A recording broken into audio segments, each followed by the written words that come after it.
وبه قال حدثنا عبد الله بن عبد الرحمن قال حدثنا محمد بن المبارك قال حدثنا عطاء بن مسلم الخفاف الحلبي قال حدثنا جعفر بن برقان عن عطاء بن أبي رباح عن الفضل بن عباس رضي الله تعالى عنه قال دخلت على رسول الله صلى الله عليه وسلم في مرضه الذي توفي فيه وعلى رأسه إصابة صفراء فسلمت عليه فقال يا فضل قلت لبيك يا رسول الله قال اشدد بهذه الإصابة رأسي قال ففعلت ثم قعد فوضع كفه على منكبي ثم قام ودخل في المسجد وفي الحديث قصة امام ترمذی رحمہ اللہ فرماتے ہیں کہ ہمیں عبداللہ بن عبدالرحمن نے یہ حدیث بیان کی.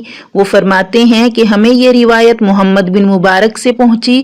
ان کو یہ روایت عطاء بن مسلم خفاف حلبی کے ذریعے سے ملی. ان کو اسے جعفر بن برقان نے بیان کیا.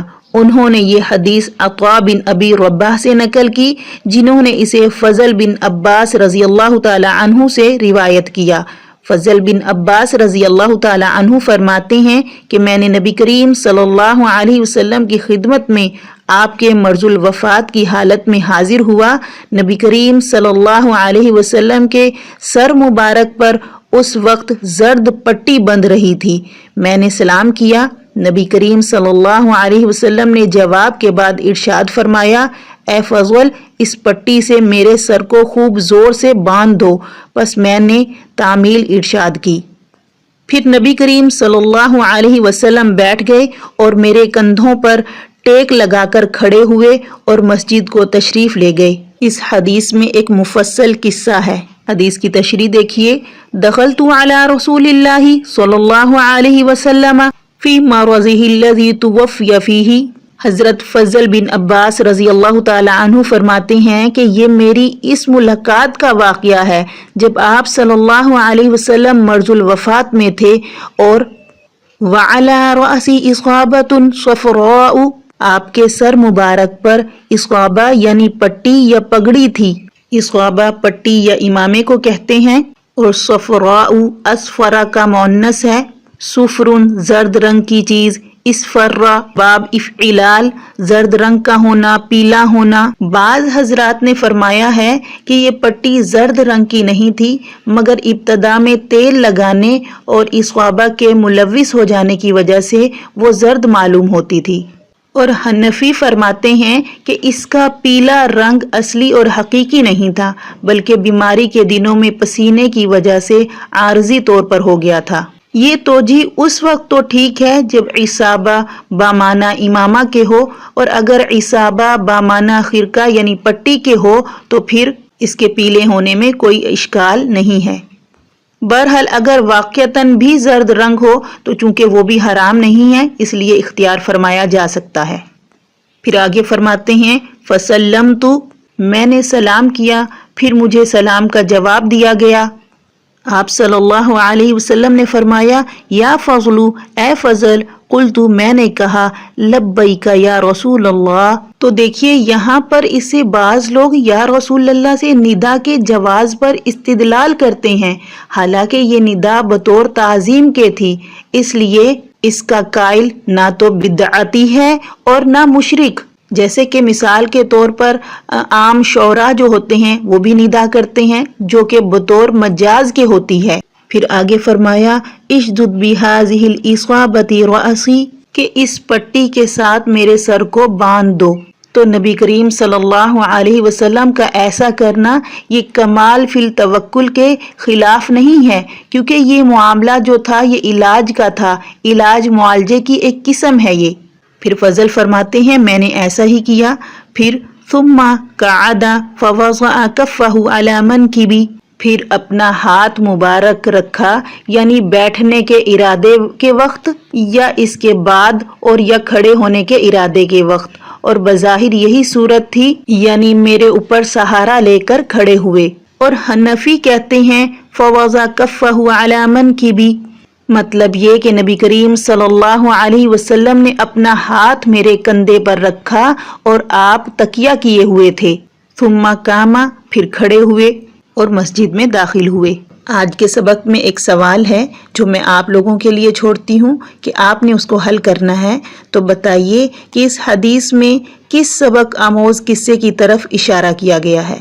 ہمارا آج کا سبق یہی مکمل ہوا۔ انشاءاللہ اگلے سبق کے ساتھ پھر حاضر ہوں گے۔ والسلام ورحمۃ اللہ وبرکاتہ۔